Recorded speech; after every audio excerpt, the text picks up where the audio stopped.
ഞാൻ ഈ സീറ്റിന് നല്ല പൈസ കൊടുത്തതാണ്. എപ്പോഴാണ് നമ്മൾ ഇങ്ങനത്തെ കേസസ് പറയുക? ഇപ്പോൾ നമ്മൾ ഫ്ലൈറ്റിലൊക്കെ യാത്ര ചെയ്യുമ്പോൾ ചില കോസ്റ്റ്ലി സീറ്റ്സിലൊക്കെ നമ്മൾ യാത്ര ചെയ്യുകയാണെങ്കിൽ എങ്ങനെയാ പറയാ, ഞാൻ നല്ല പൈസ കൊടുത്തിട്ടാണ് ഈ സീറ്റിൽ ഇപ്പോൾ യാത്ര ചെയ്യുന്നത്, അല്ലെങ്കിൽ ഞാൻ നല്ല പൈസ കൊടുത്തിട്ടാണ് ഈ സീറ്റിന് ഇവിടെ അഡ്മിഷൻ എടുത്തിരിക്കുന്നത്, അങ്ങനെയൊക്കെ പറയില്ലേ? അതെങ്ങനെയാ നമുക്ക് ഇംഗ്ലീഷിലേക്ക് ആക്കാം?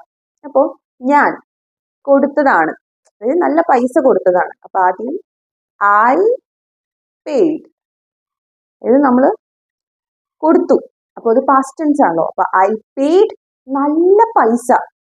അപ്പൊ ഇവിടെ എങ്ങനെ ഇംഗ്ലീഷിൽ പറയാം നല്ല പൈസ എന്നുള്ളത്? അപ്പൊ ഇവിടെ ഗുഡ് മണി എന്നാണ് നമ്മൾ ഉദ്ദേശിക്കുന്നത്. Good money. I paid good money for this seat. For this seat.